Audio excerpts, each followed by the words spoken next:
Os verdadeiros monstros não têm garras nem presas. Sabe, eles chegam com flores, com promessas de amor eterno e alianças de ouro, constroem uma vida inteira com você, trazem seus filhos ao mundo.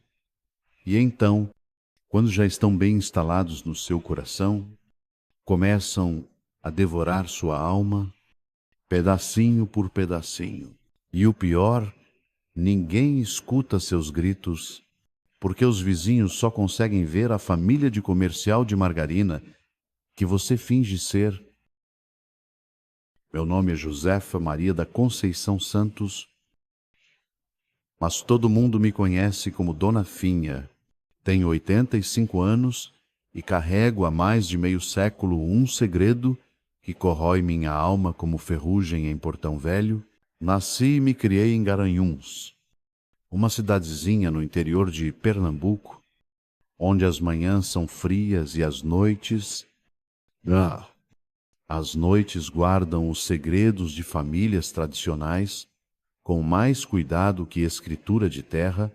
Muita gente por aqui me conhece só como a velhinha simpática que vende cocada na feira de domingo, sempre de vestido florido e um lencinho na cabeça para cobrir os cabelos brancos.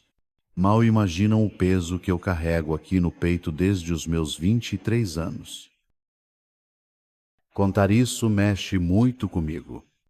Por isso, quero pedir de coração para você curtir esse vídeo e se inscrever no canal. Isso me dá uma força para continuar. Sabe, me faz sentir que minha história pode ajudar outras pessoas. E me conta aí nos comentários de onde você está me assistindo. Quero muito saber quem está aí do outro lado, me ouvindo. Sinto que já passou da hora de abrir meu coração, não por mim. Esse peso eu já aprendi a carregar, mas por todas as mulheres que, assim como eu, enfrentam o inferno dentro de casa e se calam, por medo, por vergonha ou para proteger os filhos. Talvez, ouvindo meu relato, alguém encontre a coragem que eu demorei tanto tempo para ter. Minha vida começou simples, como a de qualquer menina do agreste pernambucano, lá nos anos 40. Meu pai, seu Antônio, trabalhava na roça de mandioca, acordava com o primeiro canto do galo e só voltava para casa quando as estrelas já estavam piscando no céu. Minha mãe, Dona Sebastiana, cuidava da casa, dos 5 filhos, e ainda fazia renda de bilro para vender na feira. Eu era do meio. Tinha 2 irmãos mais velhos e 2 irmãs mais novas. Nossa casa era pequena, de taipa, com chão de terra batida e um telhado que, de dia, deixava o sol entrar em frestas de luz. A gente não tinha muito, mas nunca faltou comida na mesa, nem respeito um pelo outro. Meu pai, mesmo moído da lida, sempre tinha um sorriso pra gente e nunca levantou a mão para minha mãe, coisa rara naqueles tempos em que marido era quase dono da mulher. Minha filha, estude para não depender de homem nenhum. Viu? Minha mãe sempre dizia. Enquanto me ensinava os pontos da renda e eu estudei, fui a única dos 5 irmãos que terminou o primário na escolinha da comunidade. A professora, Dona Eulália, viu alguma coisa em mim e convenceu meus pais a me deixarem continuar. Essa menina tem luz nos olhos. Seu Antônio, seria um pecado desperdiçar com muito sacrifício. Consegui fazer o curso normal e me tornei professor aos 19 anos. Era 1957 e, para uma moça do interior, filha de agricultor, ser professora era quase um milagre. Lembro do orgulho nos olhos do meu pai quando dei minha primeira aula na mesma escolinha onde eu tinha estudado. Tô vendo sua mãe em você, mas com um livro na mão em vez de uma agulha. Ele disse: Como vous emborgador? Por 3 anos, dei aula para a criançada do povoado, ganhando um salário modesto que ajudava em casa. As moças da minha idade já estavam todas casadas, muitas com 1 ou 2 filhos, enquanto eu seguia solteira, dedicada aos meus alunos. As línguas ferinas da cidade não perdoavam. Vai ficar pra titia. Muito estudo espanta marido. Diziam as comadres nas rodas de conversa. Eu fingia que não ligava, mas no fundo, confesso que às vezes me sentia sozinha. Foi numa festa de São João, em 1960, que eu conheci o Roberto. Ele tinha vindo de Recife para trabalhar como contador no único banco que tinha aberto na cidade. Era um rapaz alto, de pele clara, cabelo penteado com brilhantina e um jeito de falar que mostrava que tinha estudado em colégio bom. Quando ele me tirou para dançar quadrilha, meu coração disparou de um jeito que nunca tinha acontecido. Com licença, senhorita, aceita dançar uma quadrilha comigo? Ele perguntou com uma elegância que nenhum rapaz dali jamais teria. Azaitai, sentindo o rosto queimar de vergonha e de animação, dançamos 3 músicas seguidas. E depois ele me levou para tomar um refresco de maracujá na barraquinha da praça. Nunca vi uma professora tão bonita em toda a minha vida. E ela disse, me olhando nos olhos de um jeito que me deixou sem ar: o senhor está tentando me deixar sem graça. Seu Roberto, responde, baixando os olhos para o copo. Aquela noite foi o começo de um namoro que virou a cidade de cabeça para baixo. Um homem estudado, da capital, interessado na filha do seu Antônio da Roça. As mesmas comadres que diziam que eu ia ficar para titia, agora cochichavam que eu tinha dado o golpe do baú. Mal sabiam elas que o Roberto, apesar do emprego bom e das roupas finas, não tinha herança nem família importante. Era só um rapaz que, como eu, tinha conseguido estudar com muito esforço. O namoro durou 6 meses. Sempre com meu pai ou um dos meus irmãos nos vigiando nas caminhadas pela praça ou nas idas ao cinema da cidade vizinha. Roberto era um cavalheiro. Nunca tentou passar dos limites. Trazia presentinhos simples, uma fita para o cabelo, chocolate. Uma vez me deu até um livrinho de poesias que a gente leu junto no alpendre de casa. Quero me casar com a senhorita, Dona Josefa. Ele disse numa noite de dezembro, debaixo do pé de jabuticaba do nosso quintal, com meu irmão mais velho vigiando de longe. Se seu pai permitir, quero fazer da senhorita a minha esposa. Meu coração quase pulou para fora. Aos 23 anos, eu já estava achando que casamento não era para mim. E agora, ali estava eu, recebendo o pedido de um homem educado, trabalhador e ainda por cima, bonito. Preciso pensar.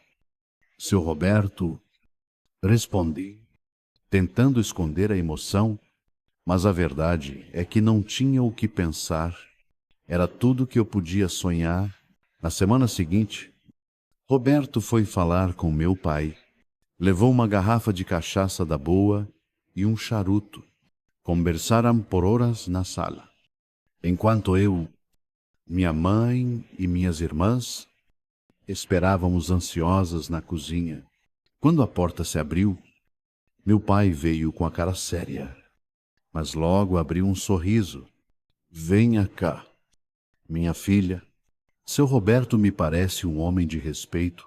Se você quiser, tem a minha bênção. O casamento foi em março de 1961, na igrejinha de Nossa Senhora do Bom Parto. Não foi nada grandioso.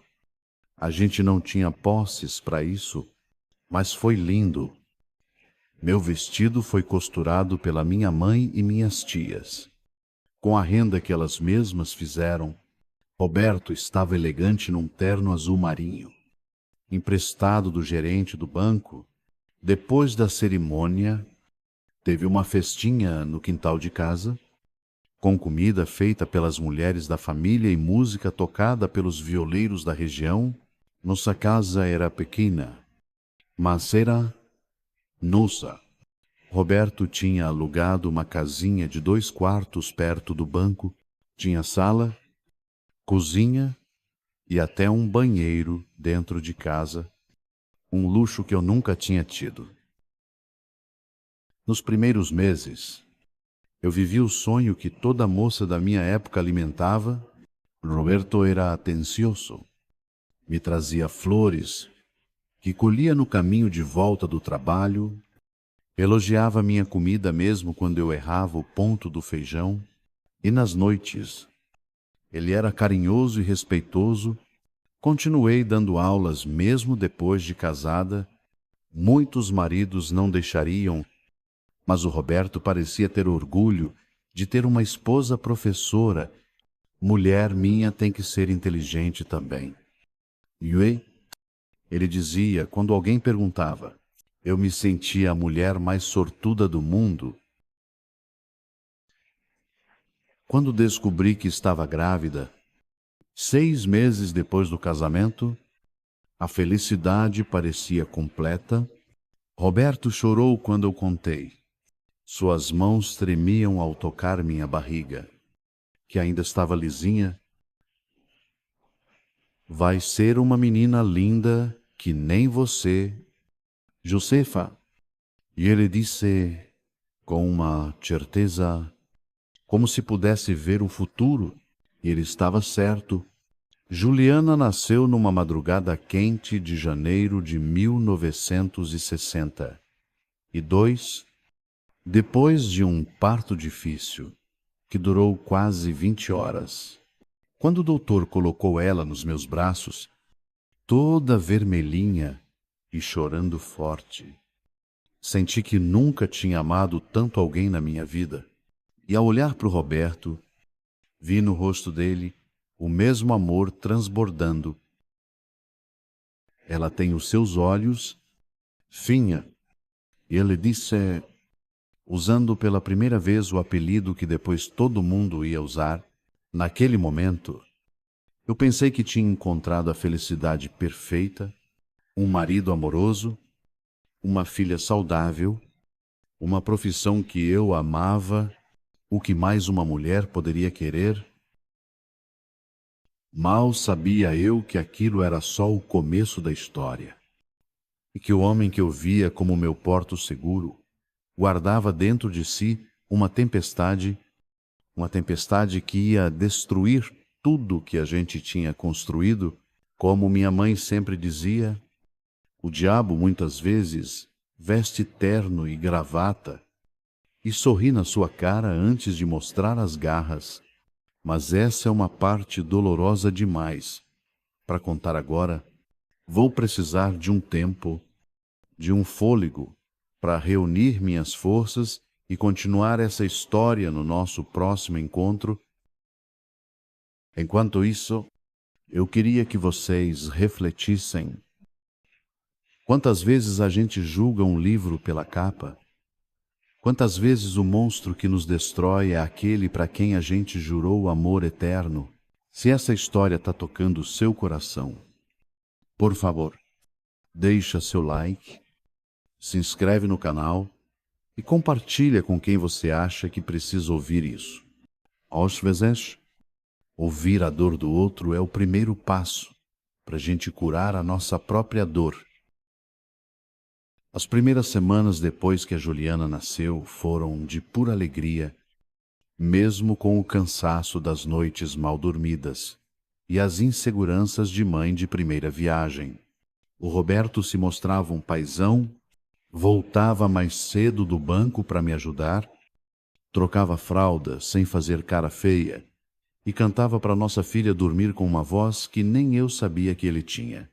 Nossas noites, que antes eram de conversa sobre o futuro, agora eram todas para aquela pessoinha que tinha chegado para completar nossa família. Ela tem no teu nariz, Finha, ele dizia, todo orgulhoso, debruçado no bercinho que meu irmão carpinteiro fez para a sobrinha. E lá estava eu, achando que tinha construído um paraíso na terra, com uma família que parecia saída das historinhas de amor que eu contava para as minhas alunas, quando a Juliana completou 3 meses, eu voltei a dar aula. Foi difícil deixar ela, mesmo sabendo que ia ficar com a minha cunhada, que morava 2 ruas abaixo da nossa, mas sentir o giz entre os dedos de novo, ver os rostinhos curiosos das crianças, isso também era parte de quem eu era. O Roberto apoiou, embora, de vez em quando, soltasse um quando a gente tiver mais filhos. Talvez seja melhor você ficar em casa. Eu concordava sem pensar muito. Naquela época, mulher que trabalhava fora já era quase uma revolução. O primeiro ano da Juliana voou que nem folha no vento. Logo, ela estava engatinhando pela casa toda, sorrindo com aqueles 2 dentinhos de baixo, chamando papá pro Roberto, antes mesmo de me chamar de mamã. Ele se derretia todo, comprava brinquedos que a gente nem tinha condição, fazia planos para quando ela crescesse. Vou colocar nossa princesa num colégio bom. Finha, ela vai ser doutora, advogada, o que ela quiser. A vida seguiu seu curso. Juliana crescia forte, saudável, alegre, que nem um passarinho. Eu continuei dando aulas, agora já na escola maior da cidade. Depois de ser promovida pelo meu esforço, o Roberto também foi subindo no banco, virou supervisor. Aos olhos da pequena Garanhuns, nós éramos a família de comercial de TV. Foi por volta do 3º aniversário da Juliana que eu notei as primeiras mudanças no Roberto, coisas pequenas, quase invisíveis para quem olhava de fora. Ele já não chegava tão animado do trabalho, reclamava mais da comida, dos gastos da casa, do barulho que a Juliana fazia brincando.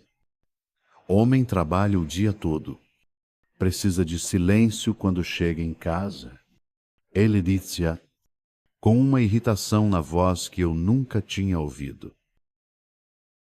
Pensei que era só cansaço. O cargo novo trazia mais responsabilidade, mais pressão. Tentaise compreensiva, preparava os pratos que ele mais gostava, mantinha a Juliana mais quietinha quando ele chegava.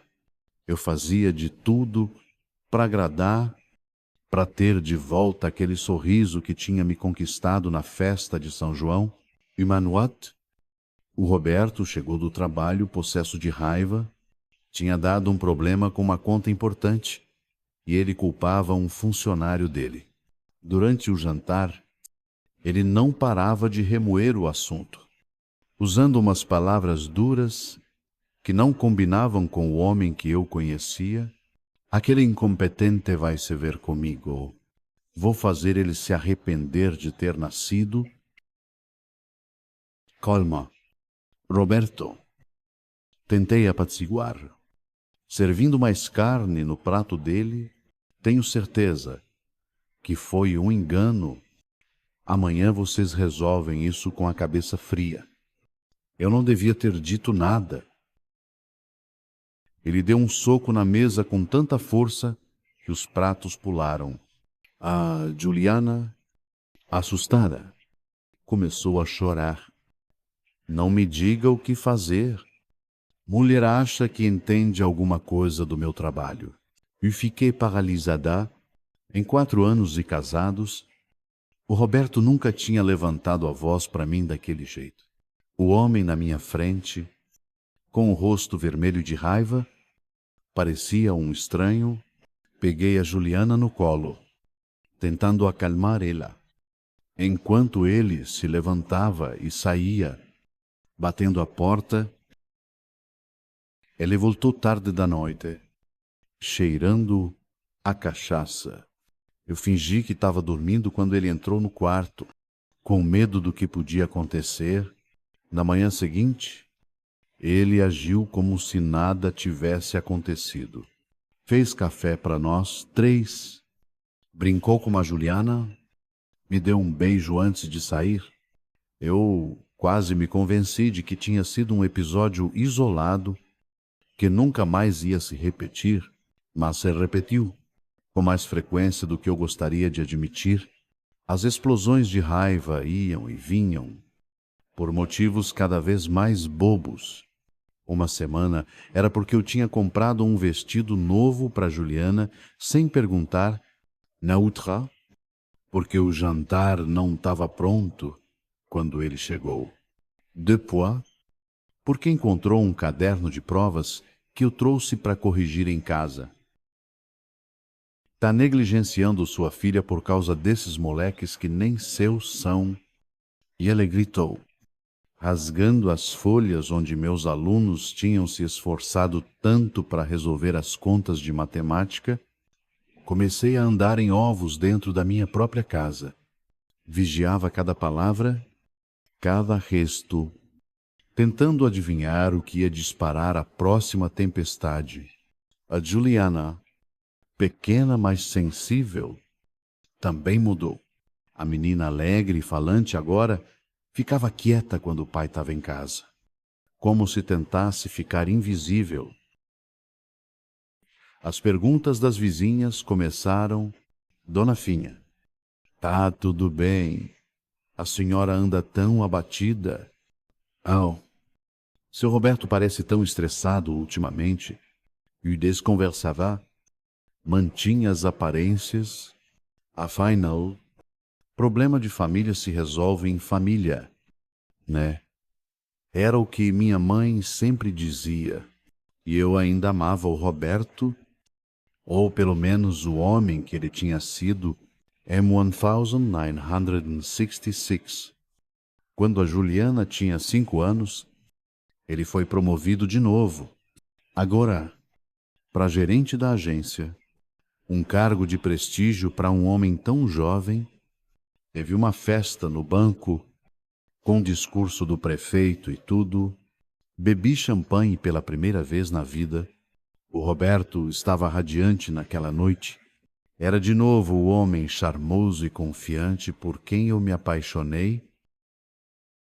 Me apresentou para todo mundo como minha bela esposa, a professora Josefa, com tanto orgulho na voz, que me fez acreditar que tudo podia voltar a ser como antes. E por algumas semanas,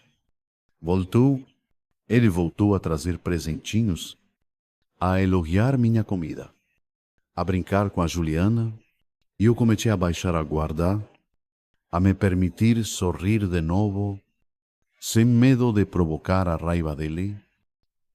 Foi nessa época que eu engravidei pela segunda vez. Quando contei pro Roberto, ele me abraçou forte, me rodou pela sala, igualzinho quando soube da Juliana. Vamos ter um menino dessa vez? Finha, ele anunciou, como se pudesse decidir isso. Um filho homem para seguir meus passos no banco. Aquele mês de gravidez foram tranquilo. O Roberto parecia ter domado seus demônios. Na escola, eu diminuí minhas horas para cuidar melhor da saúde, com a bênção da diretora. que era minha amiga, a Juliana estava animada com a ideia de ser irmã mais velha, já separando os brinquedinhos dela para o bebê. Nosso filho nasceu em junho de 1967, um menino forte, com a pele morena como a minha e os olhos claros do pai. Roberto escolheu o nome Marcelo, um nome imponente, para um futuro homem de negócios. Ele disse, segurando o filho com um cuidado quase sagrado. No começo, tudo correu bem. Roberto se desdobrava entre o trabalho e a casa. Nos fins de semana, levava a Juliana para passear enquanto eu cuidava do bebê.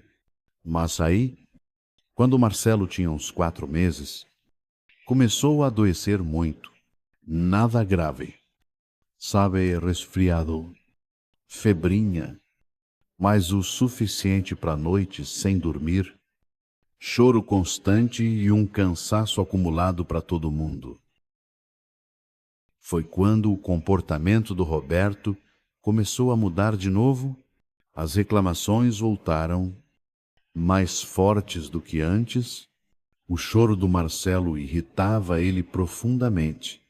Não consigo nem pensar direito com esse barulho. Ele berrava, batendo a porta do quarto onde eu tentava acalmar nosso filho. Juliana, agora com 6 anos, voltou a ficar calada e assustada perto do pai. Emmanuel, depois de um dia péssimo no banco, Roberto chegou tarde e encontrou a casa bagunçada. Marcelo tinha passado o dia com febre. Juliana tinha derramado suco no tapete da sala e eu estava exausta demais para deixar tudo nos trinques, como de costume. Que chiqueiro é esse? Ele gritou assim que entrou na sala. Fico o dia inteiro quebrando a cabeça para sustentar vocês e é assim que me recebem. Roberto, por favor, eu implorei, com o Marcelo no colo, ainda chorando de febre. O menino está doente. Eu não tive tempo. Não consegui terminar a frase. Pela primeira vez, ele levantou a mão para mim. O tapa estalou no meu rosto com tanta força que eu cambaleei para trás, quase derrubando o bebê. Juliana, que via tudo da porta do quarto, soltou um grito que eu nunca mais vou esquecer. Papai, não. Roberto pareceu cair em si quando ouviu a voz da filha. Ele olhou para a própria mão, como se não reconhecesse. Depois para mim, com o rosto vermelho da bofetada, e pro Marcelo, que chorava ainda mais forte no meu colo. Sem dizer uma palavra, ele deu meia volta e saiu de novo, deixando só o eco da porta batendo atrás de si. Aquela noite marcou o fim de qualquer ilusão que eu ainda tinha sobre meu casamento. O homem com quem eu casei, que prometeu me amar e respeitar, tinha cruzado uma linha que não tinha volta. Enquanto eu colocava gelo no rosto e ninava o Marcelo, a Juliana se aproximou e sentou do meu lado na cama. Mamãe, por que o papai ficou tão bravo? Ela perguntou, com uma vozinha tão pequena que mal dava para ouvir. Como é que se explica para uma criança que às vezes as pessoas mudam, que algo se quebra dentro delas e deixa vazar uma escuridão que nem elas mesmas conheciam? O papai está muito cansado. Filha, às vezes, os adultos fazem coisas erradas quando estão cansados. Foi a única explicação que eu consegui dar, mesmo sabendo que não era o suficiente. Juliana concordou com a cabeça, com uma sabedoria que não era da idade dela, e deitou a cabeça no meu colo. Vai ficar tudo bem. Mamãe, eu vou cuidar de você e do Marcelinho. Meu coração se partiu mais um pouco Ao ouvir aquilo, uma criança não devia sentir que precisa proteger a mãe. Naquela noite, deitada com meus 2 filhos dormindo ao meu lado, eu prometi a mim mesma que ia encontrar uma saída por eles. Eu ia encontrar forças para fazer o que fosse preciso. O que eu não sabia, enquanto ouvia a chuvinha fina caindo lá fora, é que o pior ainda estava por vir, que o verdadeiro monstro que morava dentro do Roberto ainda não tinha mostrado sua face mais terrível, e quando ele finalmente mostrasse, minha vida ia mudar para sempre, de um jeito que eu jamais poderia imaginar. Quando uma casa começa a ruir, os primeiros sinais são quase invisíveis. Uma rachadurazinha na parede que você disfarça com tinta, um rangido no assoalho que você ignora, um cheiro estranho que você se convence que é coisa da sua cabeça. Foi assim que meu casamento desmoronou. Em silêncio, sem alarde, mas de um jeito constante que só hoje, olhando para trás, eu consigo enxergar.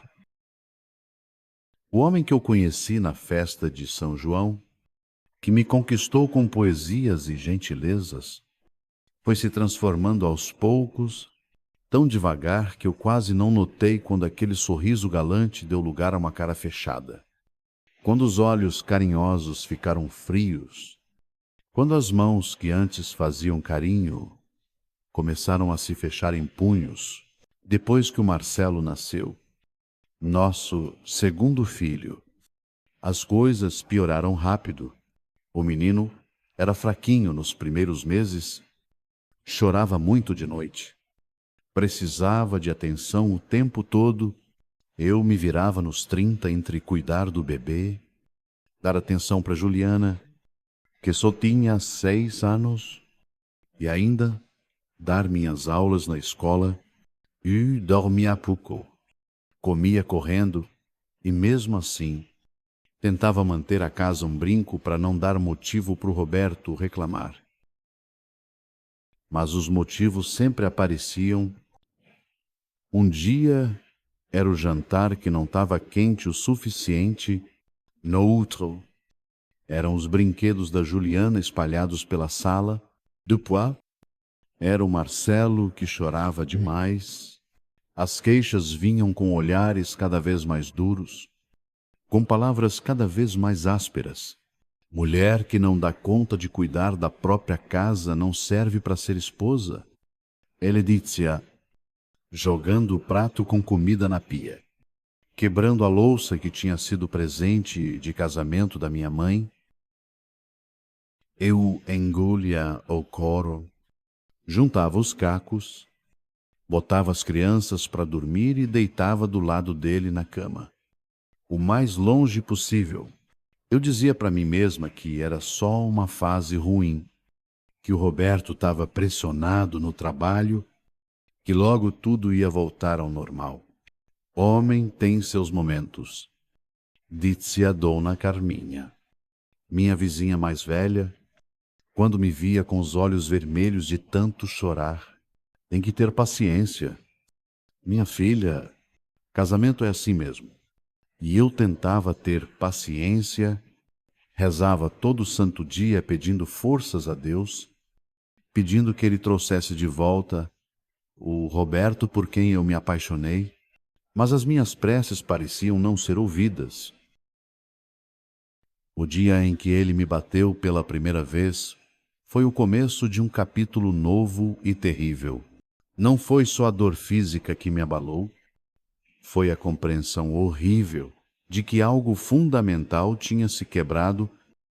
O homem que jurou me amar e respeitar na frente de Deus e de todo mundo tinha levantado a mão para mim e, pior, na frente da nossa filha. Mamãe, não chora. A Juliana disse, com as mãozinhas pequenas secando minhas lágrimas, enquanto eu ninava o Marcelo. Eu vou cuidar de você. Aquelas palavras, de uma criança tão pequena, me partiam a alma. Que tipo de mãe era eu, que precisava ser consolada pela própria filha? Que exemplo eu estava dando para ela sobre o que uma mulher deve aceitar de um homem?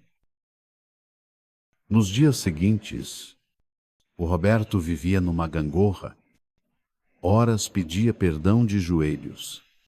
Trazia flores. Jurava que nunca mais ia acontecer. Horas depois, explodia de novo. Por motivos cada vez mais bestas, comecei a notar mudanças no comportamento da Juliana. A menina alegre e tagarela que corria atrás de borboleta no quintal agora, andava de cabeça baixa, falava pouco, se encolhia toda quando o pai levantava a voz. Nos domingos, quando ele a levava para passear na praça, ela voltava quieta, com um olhar distante, que não era de criança. Não quer mais ir passear com o papai? Meu amor, perguntei uma vez, quando ela se escondeu debaixo da cama ao ouvir o Roberto chamar. Não, mamãe. Ela respondeu, com os olhos cheios de um medo que me deu um alerta. Não quero ficar sozinha com ele. Alguma coisa no jeito que ela disse aquilo fez meu coração apertar. Quis perguntar mais, entender o que era aquele medo, mas o Roberto já estava na porta do quarto, impaciente. Que palhaçada é essa agora? Vai começar a mimar a menina desse jeito? Deixa de frescura. Juliana, levanta daí e vamos. Ele a puxou pelo braço com força, arrastando ela para fora enquanto ela me olhava, com olhos que pediam socorro. Fiquei em casa com Marcelo, inquieta, com uma sensação ruim que eu não sabia explicar. Quando voltaram, horas depois, Juliana correu direto para o quarto, sem nem olhar na minha cara. Roberto parecia normal. Até gentil. Trouxe um saco de balas para os dois. Naquela noite, eu sentei do lado da cama da Juliana para contar a historinha que ela sempre pedia. Ela estava toda enrolada no lençol, mesmo com o calor, como se quisesse se esconder do mundo. O que aconteceu no passeio hoje? Muito bem. Perguntei, passando a mão no cabelo dela. Ela ficou em silêncio por tanto tempo que eu achei que tinha dormido. Então, com uma voz tão baixa que eu mal ouvi, ela disse, papai me levou num lugar. Ele disse que era nosso segredo. Que lugar? Filha, uma casa, lá no final da rua do mercado, tem um homem lá que tira foto. Meu sangue, fotos. Que tipo de fotos? Filha. Juliana se encolheu ainda mais. Eu não sei direito. Papai disse que eu tinha que tirar o vestido, que era um trabalho especial. Ele ficou bravo quando eu chorei. Eu não consegui dormir naquela noite. Minha cabeça virava um turbilhão de pensamentos horríveis. A suspeita terrível do que podia estar acontecendo. Eu queria confrontar o Roberto na mesma hora, mas alguma coisa me dizia para ter cuidado. Se minhas suspeitas estivessem certas, ir para cima dele podia ser perigoso para mim e para as crianças. No dia seguinte, com a desculpa de ir comprar pão, eu passei pela tal rua do mercado, procurei a casa que a Juliana falou, encontrei. Era um estúdio de fotografia improvisado, com uma plaquinha discreta na frente, sem coragem de entrar. Fiquei observando de longe. Foi quando eu vi o Roberto chegar. Ele cumprimentou o homem na porta como se fosse um velho conhecido. E entrou. Voltei para casa tremendo, com uma certeza amarga se formando no meu peito. Eu não sabia exatamente o que estava acontecendo, mas eu sabia que era algo muito errado algo que estava machucando a minha filha. Nos dias seguintes, fiquei-me a atentar, comecei a observar cada gesto do Roberto com a Juliana, notei coisas que antes eu tinha ignorado, o jeito como ele insistia em dar banho nela, mesmo ela já tendo idade para se banhar sozinha.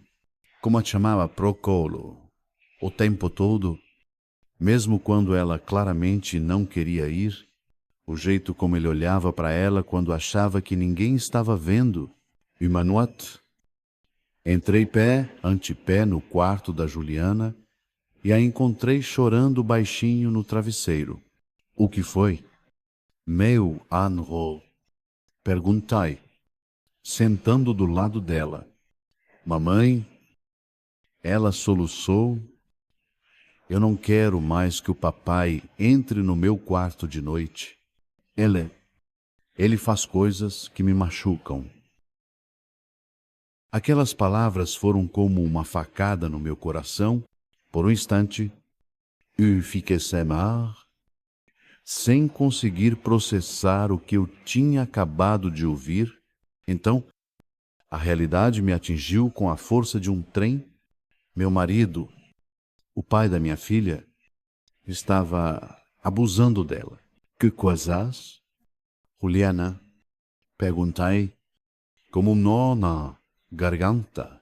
Eu precisava ouvir, precisava ter certeza, mesmo que cada palavra fosse uma tortura. Entre soluços, ela me contou detalhes que nenhuma criança deveria saber, coisas que nenhuma criança deveria viver. Contou das noites em que ele entrava no quarto dela quando achava que eu estava dormindo, das ameaças que ele fazia para ela não contar para ninguém, da dor e da confusão que ela sentia. Abracei minha filha com toda a minha força, deixando minhas próprias lágrimas caírem sem parar. Como eu pude ser tão cega? Como eu não percebi o que estava acontecendo debaixo do meu próprio teto? A culpa me devorava, misturada com uma raiva que eu nunca tinha sentido na vida. Nunca mais. Minha filha, a eu prometi, segurando o rosto dela entre as minhas mãos, ele nunca mais vai tocar em você. E eu prometo, naquela mesma noite, enquanto Roberto dormia, eu arrumei uma malinha com algumas roupas nossas e os poucos documentos que a gente tinha. Meu plano era sair de madrugada, levar as crianças para casa de uma antiga colega professora que morava em outra cidade, mas quando eu estava quase terminando, ouvi a porta do quarto se abrir. Roberto estava parado ali, olhando para a mala em cima da cama. Onde você pensa que vai? Ele perguntou, como voz perigosamente calma. Estou indo embora. Respondi, tentando parecer firme, apesar do medo que me paralisava. E estou levando meus filhos comigo. A risada dele foi fria. Cruel, você acha mesmo que eu vou deixar você levar meus filhos, que vai conseguir sobreviver sem mim? Quem vai te dar casa, comida, roupa? Você não é nada sem mim. Josefa, prefiro passar fome na rua do que ficar mais um dia debaixo do mesmo teto que você. Retruquei, com uma coragem que eu não sei de onde veio. Eu sei o que você anda fazendo com a Juliana, sei do estúdio, das fotos, sei do que você faz quando acha que ninguém está vendo. Você é um monstro. Roberto, foi como acender um pavio. O rosto dele se transformou numa máscara de ódio. E antes que eu pudesse me defender, senti o soco dele no meu rosto. Caí para trás, tonta, sentindo o gosto de sangue na boca. Você não vai a lugar nenhum. E ele rosnou, puxando a mala e jogando tudo no chão. E se você abrir essa sua boca para falar uma palavra disso para qualquer pessoa, eu juro que acabo com você. E com esses moleques, quem você acha que eles vão acreditar em mim? O gerente do banco, respeitado por todo mundo, ou em você?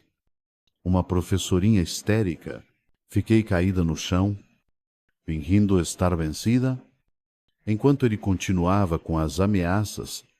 Por dentro, porém, algo tinha se quebrado para sempre. Qualquer restinho de amor ou respeito que eu ainda sentia por ele, no lugar, nasceu uma determinação feroz de proteger meus filhos, custe o que custar. Naquela noite, deitada ao lado do homem que eu agora reconhecia como meu inimigo, eu fiz um juramento silencioso. Eu ia encontrar um jeito de sair daquela casa, de salvar meus filhos daquele homem, nem que fosse a última coisa que eu fizesse na vida. O que eu não sabia é que a oportunidade viria mais cedo do que eu imaginava, numa noite de abril que mudaria nossas vidas para sempre. Certas noites ficam marcadas na alma feito cicatriz. Aquela de 7 de abril de 1969 é uma que nem o tempo conseguiu apagar. Eu guardo cada detalhe, cada som, cada cheiro. Parece que foi ontem. E não há mais de 50 anos. Foi numa quarta-feira. Eu lembro porque era dia de novena na igreja e eu tinha voltado mais tarde. Roberto não gostava que eu fosse à igreja. Dizia que era perda de tempo, que eu tinha casa para cuidar, mas eu insistia. Aquela horinha na casa de Deus era o único momento da semana em que eu sentia alguma paz, longe do medo, que tinha virado meu companheiro de todo dia. O Marcelo, com quase 2 anos, já tinha dormido cedo, cansado de tanto correr no quintal, e Juliana, com seus 8 anos, também devia estar dormindo. O Roberto tinha saído para uma reunião no banco, pelo menos foi o que ele disse. Cheguei em casa por volta das 9 da noite e estranhei o silêncio. Normalmente, ele já estaria de volta, reclamando da minha demora. Guardei meu terço, tirei os sapatos para não fazer barulho e fui olhar as crianças. O quarto do Marcelo estava tranquilo. Ele dormia de bruços, como sempre, mas quando eu cheguei na porta do quarto da Juliana, eu ouvi uma coisa que gelou meu sangue. Um choro abafado, sufocado, como de quem tenta não fazer barulho, mesmo no desespero. E a voz dele, baixa, ameaçadora. Se você contar para sua mãe, ela não vai acreditar em você. E se acreditar, vai botar a culpa em você. Eu empurrei a porta num impulso. A cena que eu encontrei era pior que qualquer pesadelo. A Juliana, encolhida contra a parede, o rosto molhado de lágrima, os olhos arregalados de pavor, e o Roberto, Moidos, como é que eu posso dizer isso? O homem que eu escolhi para ser pai dos meus filhos estava em cima dela, com as calças abertas. Ao me ver, o rosto dele virou uma máscara de fúria. O que você está fazendo aqui devia estar na igreja. Eu não respondi. Uma coisa primitiva tomou conta de mim. Uma força que eu não sabia que tinha explodiu de dentro do meu peito. Eu corri até ele e o puxei pelos cabelos. Com uma violência que eu não sabia que existia em mim, ele cambaleou para trás. Surpreso com a minha reação, aproveitei para pegar a Juliana nos braços e correr para fora do quarto. Sua Luca volta aqui. Ela gritava enquanto ajeitava as calças e vinha atrás de nós.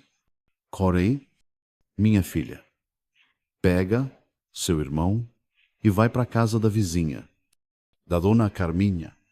E eu sussurrei para Juliana, empurrando ela na direção do quarto do Marcelo. Ela hesitou, os olhos ainda cheios de pavor. Vai, filha, por favor. Eu vou segurar ele. Eu não sei de onde tirei coragem. Talvez tenha sido a raiva, talvez o instinto de proteção que só uma mãe conhece. Quando o Roberto tentou passar por mim para pegar as crianças, eu me botei na frente dele feito uma muralha. Sai da minha frente. Mulher, isso não é da sua conta. Não é da minha conta, são meus filhos. Seu monstro... Gritei, sem me importar se os vizinhos iam ouvir. Ele tentou me empurrar, mas eu me agarrei nele. Nas semanas anteriores, eu tinha escondido uma tesoura de costura debaixo do colchão, com medo de que um dia eu precisasse me defender. Nunca pensei que ia chegar a esse ponto, mas naquele momento, enquanto a gente lutava no corredor estreito, eu me lembrei dela. Consegui escapar por um segundo e corri para o quarto. Ele veio atrás, rindo daquele jeito cruel que ele tinha. O que você pensa que vai fazer? Finha acha que pode comigo. Eu peguei a tesoura debaixo do colchão e me virei, segurando com força. Fica longe de mim. E dos meus filhos? Elle parut na porta. Surpreso por um momento, depois voltou a rir. Você não tem coragem. Não me teste. Roberto, podes? Não me teste hoje. Algo na minha voz deve ter mostrado que era sério, porque ele deu um passo para trás. No mesmo instante, ouvi a porta da frente se abrir e vozes. A Juliana, ela tinha conseguido sair com Marcelo e chamar ajuda. Era seu Joaquim, o vizinho da frente, e mais 2 homens que eu não reconheci na hora. Que gritaria é essa? Tá tudo bem. Dona Finha, seu Joaquim perguntou. Entrando com cuidado na sala, Roberto mudou da água para o vinho, como só um predador sabe fazer. De repente, ele era o homem charmoso e educado que todo mundo conhecia. Não é nada, seu Joaquim. Só uma briguinha de casal. A minha esposa, coitada, às vezes fica nervosa. Sabe como é? Massa Juliana, minha menina corajosa, não deixou a mentira dele ir adiante. Ele estava me machucando, seu Joaquim. Ele estava fazendo coisa feia comigo. O silêncio que veio depois daquelas palavras foi um trovão. Seu Joaquim e os outros homens olharam para o Roberto, depois para mim, ainda com a tesoura na mão, e depois para as crianças. Alguma coisa nos olhos da Juliana, aquele terror verdadeiro que nenhuma criança conseguiria fingir. Deve ter falado mais que 1000 palavras. É melhor o senhor vir com a gente? Seu Roberto, disse um dos homens, que eu reconheci então como o delegado. Vamos conversar lá na delegacia. Isso é um absurdo. Roberto protestou, mas a voz dele já não tinha o mesmo poder. É a palavra de uma criança confusa contra minha. Eu sou o gerente do banco, um homem respeitado. E eu sou pai de 3 meninas, respondeu o delegado. Com uma frieza que me deu um certo alívio, vamos resolver isso do jeito certo. Enquanto levava o Roberto, Dona Carminha, a vizinha para quem a Juliana correu, me abraçou forte. Tudo vai ficar bem agora. Finha, acabou, mas eu sabia que não tinha acabado. Era só o começo de outra batalha numa cidade pequena do interior, nos anos 60. Uma acusação daquelas contra um homem de posição como Roberto não ia ser fácil. Todo mundo sabia do poder que homens como ele tinham, as amizades, o respeito que eles impunham só por serem quem eram. Na delegacia, me trataram como se a criminosa fosse eu. A senhora tem certeza? Não pode ter interpretado mal. Seu marido é um homem tão benquisto. As perguntas vinham cheias de dúvida, de julgamento. A Juliana foi poupada de um interrogatório formal graças ao padre José, que chegou na delegacia assim que soube da confusão. Essa criança já passou por trauma demais. Se precisarem do testemunho dela, que seja feito com cuidado. E na presença de um médico, Roberto passou só uma noite na cadeia. No dia seguinte, foi solto depois de pagar fiança. As fofocas na cidade corriam soltas. Será que é verdade mesmo? Ou será que a dona Finha inventou isso porque ele tinha outra? Aquela menina sempre foi muito imaginativa. Um homem trabalhador como o seu Roberto não pode ser verdade. Foi Dona Carminha quem nos acolheu em sua casa. Eu não tinha coragem de voltar para minha. Com medo do Roberto aparecer, meus filhos estavam apavorados, principalmente a Juliana, que acordava gritando toda noite: "Tá tudo bem, meu amor." Eudícia, abraçando ela bem forte: "Mamãe não vai deixar ninguém te machucar de novo. Nunca mais." Mas como eu ia cumprir essa promessa? Eu não tinha para onde ir, não tinha dinheiro guardado, minha família já não morava mais por perto. Meus pais já eram falecidos e meus irmãos, cada um com sua vida e suas dificuldades. Foi quando eu recebi a visita que mudou nossa história. Padre José apareceu na casa da Dona Carminha uma tarde, junto com uma senhora de uns 60 anos, muito bem vestida, com um ar de autoridade e paz, que me deu confiança na hora. "Dona Finha, esta é Dona Helena Sampaio, diretora do colégio para meninas em Caruaru." O padre a apresentou, ela soube da sua situação e veio oferecer ajuda. Dona Helena me estendeu a mão. Quando eu a peguei, senti uma firmeza que me confortou. "Minha cara, o padre José me contou o seu caso. Estou aqui para lhe oferecer um emprego como professora em nosso colégio e moradia para a senhora e seus filhos no nosso alojamento. Fica a umas 3 horas daqui, longe o suficiente para recomeçarem." Eu não consegui segurar as lágrimas. Parecia que Nossa Senhora tinha ouvido minhas rezas desesperadas. "Mas por que a senhora nem me conhece?" Dona Helena sorriu, um sorriso triste e cheio de sabedoria. "Digamos que eu conheço a sua situação melhor do que eu gostaria há 20 anos. Uma jovem professora, numa situação parecida com a sua, cruzou o meu caminho.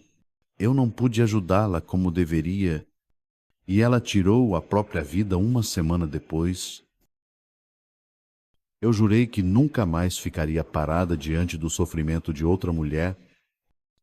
Uma semana depois, com a ajuda do padre José e de alguns homens de bem da cidade, pegamos o ônibus para Caruaru. Deixei para trás Chocosso, os móveis.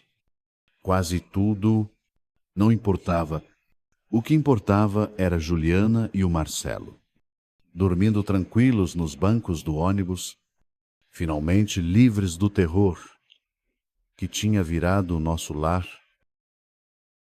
Quanto ao Roberto, soube depois que ele foi transferido do banco para outra cidade, Bemlong.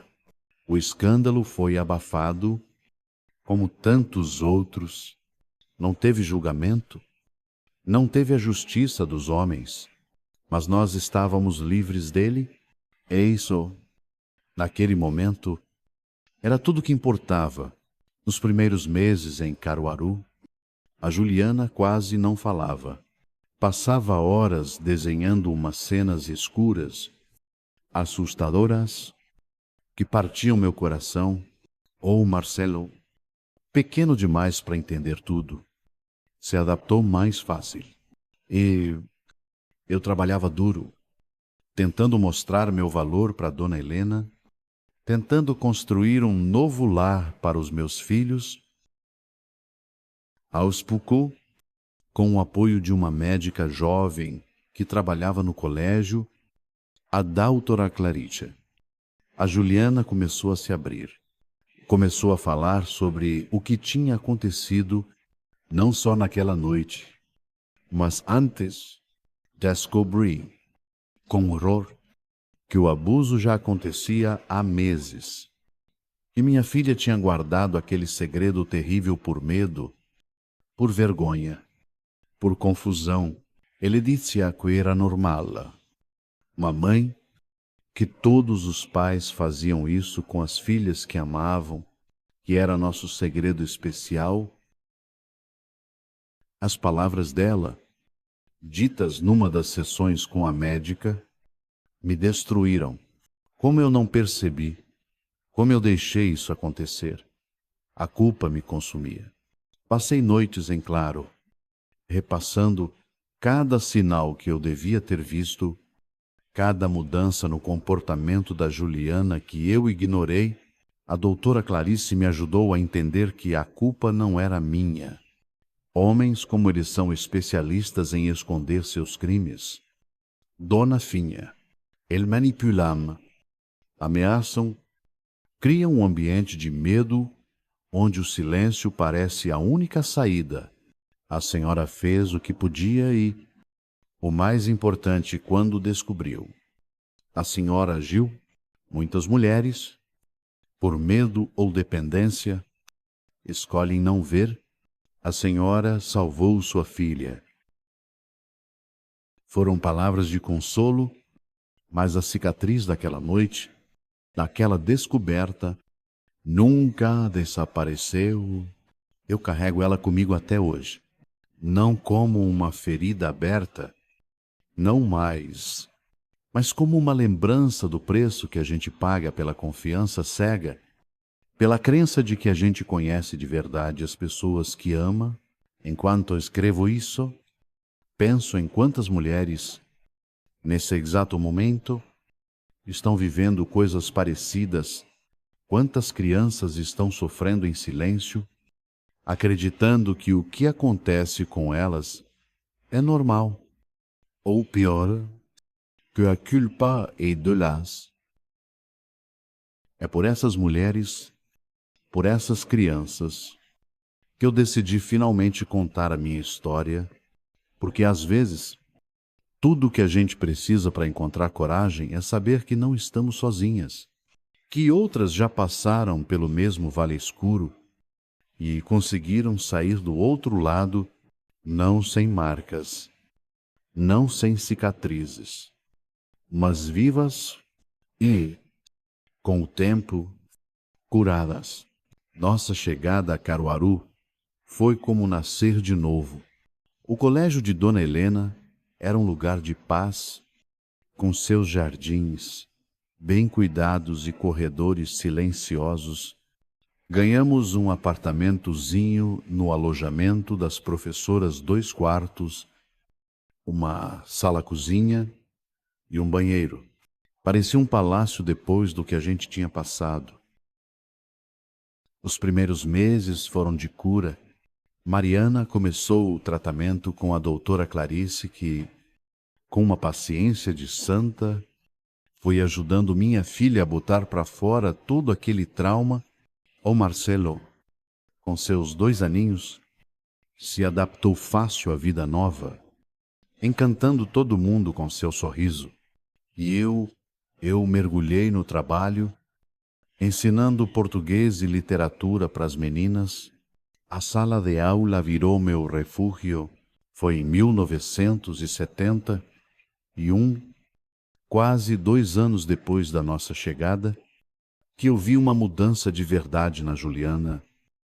Numa tarde de domingo, a gente estava sentada na varandinha do nosso apartamento. Ela, com 10 anos, desenhava no seu caderno, como sempre, mas algo estava diferente. Os desenhos escuros, assustadores, tinham sumido. No lugar, tinham cenas coloridas flores, borboletas, uma casa com janelas abertas. Que lindo! Ó filha, comentei, sentindo uma esperança nascer no peito. O que você está desenhando? Ela levantou os olhos para mim e, pela primeira vez em muito tempo, eu vi um brilho que lembrava a menina que ela era antes de tudo. É a nossa casa, mamãe, a que a gente vai ter um dia. Naquele momento, Jesus suba, a gente estava no caminho certo, ou pior, talvez tivesse ficado para trás. As cicatrizes não iam sumir e sabia, mas a gente estava aprendendo a viver com elas. O tempo passou, preenchido pelo trabalho, pelos estudos dos meus filhos, pelas pequenas alegrias do dia a dia, que antes eu nem notava, e que agora pareciam tesouros. O Marcelo entrou na escola e se mostrou um menino muito inteligente. A Juliana, mesmo ainda tendo seus dias difíceis, começou a fazer amizades, a participar das atividades do colégio, a sorrir, mas em 1975 recebi uma carta que balançou nossa paz. Era da minha irmã mais velha, de Garanhuns. O Roberto tinha voltado para a cidade e estava me procurando. Ele tem bebido muito e vive dizendo que vai recuperar os filhos, que você não tinha o direito de levar eles embora. Minha irmã escreveu, preocupada. Toma cuidado. Finha. O medo voltou, gelado e familiar. Fui correndo procurar Dona Helena. Ela leu a carta e segurou minhas mãos, que tremiam sem parar. Não tenha medo. Josefa, ele não pode chegar até vocês aqui. Você tem a proteção do colégio, da igreja e agora a minha proteção pessoal. E ela estava certa. O Roberto nunca apareceu em Caruaru. Soube depois que ele foi preso por agredir um colega no banco num acesso de raiva e acabou morrendo na cadeia pouco tempo depois. Decir-se, eu não senti alegria, nem vingança, nem alívio. O que eu senti foi um ponto final, como se, finalmente, eu pudesse virar aquela página. Em 1977, 10 anos depois do Marcelo nascer e 8 anos desde a nossa fuga, recebi uma proposta que mudou nossa vida de novo. O colégio estava crescendo e Dona Helena me convidou para ser a diretora da nova ala do primário. Era um reconhecimento do meu trabalho, da minha dedicação. A senhora tem um dom para liderar. Dona Finha, ela me disse, e o mais importante, tem compaixão. É disso que a gente precisa para formar essas meninas. Eu aceitei, com uma mistura de alegria e medo. Nunca tive um cargo de tanta responsabilidade, mas descobri que Dona Helena estava certa. Eu tinha algo a oferecer, uma sabedoria que nasceu da dor, uma força que eu não sabia que tinha. Sob minha direção, a nossa ala floresceu. A gente trouxe arte, música, incentivou as meninas a pensarem por si mesmas, a sonharem alto. Uma menina educada é uma mulher livre. Esse virou nosso lema. A Juliana cresceu vendo meu trabalho, absorvendo tudo aquilo aos 17 anos. Ela me surpreendeu. Mãe, eu quero estudar direito, quero ajudar mulheres como nós, quero que elas saibam que têm direitos, que têm escolhas. Aquela determinação no olhar dela me encheu de um orgulho que não cabia no peito. M1980, quando ela passou na Faculdade de Direito do Recife, eu chorei de alegria e gratidão. Minha filha, que tinha enfrentado o pior dos traumas, estava transformando sua dor em propósito. E o Marcelo, com 13 anos, já falava em ser médico para cuidar das pessoas, que nem a doutora Clarice cuidou da gente. Ele disse: os anos 80 trouxeram novos ares para o Brasil e para nossa família. O país respirava a redemocratização. As mulheres começavam a ocupar novos espaços. E eu, aos 46 anos, conheci o Sebastião. Ele era professor de história, viúvo, de uma gentileza e de um respeito que, no começo, me assustaram. Depois do Roberto, eu tinha construído muralhas em volta do meu coração. Não achava que podia confiar num homem de novo, muito menos amar. O Sebastião não teve pressa, com a paciência de um anjo. Ele foi ganhando minha confiança. Pouquinho por pouquinho, demorou quase 3 anos para eu aceitar o pedido de casamento dele.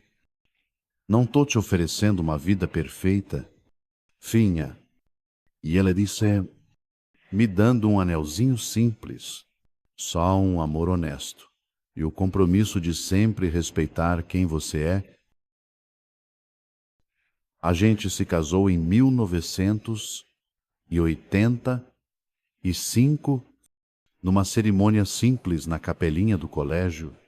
A Juliana, já advogada, e o Marcelo, estudante de medicina, foram nossos padrinhos. Dona Helena, já velhinha, nos deu sua bênção. Com o Sebastião, eu reaprendi que nem todo homem é um monstro, que é possível ter um amor baseado em respeito, em companheirismo. Não foi fácil. Tinha horas que o passado voltava com tudo e eu me fechava. Ele nunca reclamou. Cada um carrega suas cicatrizes. Finha, ele disse, tô aqui para te dar, pros dias de sol e pras tempestades. Tivemos quase 20 anos juntos, antes que um câncer o levasse em 2004. Foram anos de uma felicidade tranquila que eu nunca pensei que viveria. A morte dele deixou um vazio, mas não um buraco. Perder o Sebastião foi como me despedir de um bom companheiro de viagem. Com o coração grato pela jornada, hoje, aos 85 anos, eu olho para trás e vejo uma vida de extremos, uma dor tão funda que quase me destruiu e uma alegria tão pura que curou tudo. Vejo meus filhos, adultos, com seus próprios filhos. É Juliana, uma advogada respeitada que luta pelos direitos de mulheres e crianças. O Ricardo, um pediatra dedicado, com o mesmo sorriso gentil da infância. Vejo meus netos crescendo em lares onde o respeito é regra, onde eles sabem que são amados, que estão seguros, que tem voo. Essa, talvez, seja a minha maior vitória. Ter quebrado o ciclo da violência, ter criado uma nova história para nossa família. Se tem uma lição que eu aprendi nesses 85 anos, é que o sofrimento não precisa ser o ponto final, que mesmo das cinzas pode nascer algo bonito e forte. que a nossa história não é definida pelos outros, mas pelas escolhas que a gente faz diante do que a vida joga na gente. Para você que está me assistindo e talvez esteja passando pelo seu próprio vale escuro, eu quero te dizer: você não está sozinha. Existe uma saída, existe um amanhã, existe cura. Pode parecer impossível agora, Ozai, mas acredite em mim, é possível reconstruir, é possível se curar, é possível ser feliz de novo. Se essa história tocou seu coração, por favor, deixa seu like, se inscreve no canal e compartilha. E não esquece de entrar no nosso grupo do WhatsApp. O link está aqui na descrição. Lá, a gente compartilha todo dia histórias de outras mulheres como eu, palavras de fé e esperança. É uma comunidade de apoio, de amizade, porque no final das contas, é isso que nos salva. Saber que não estamos sozinhas nas nossas lutas. Que Deus abençoe você e sua família, hoje e sempre.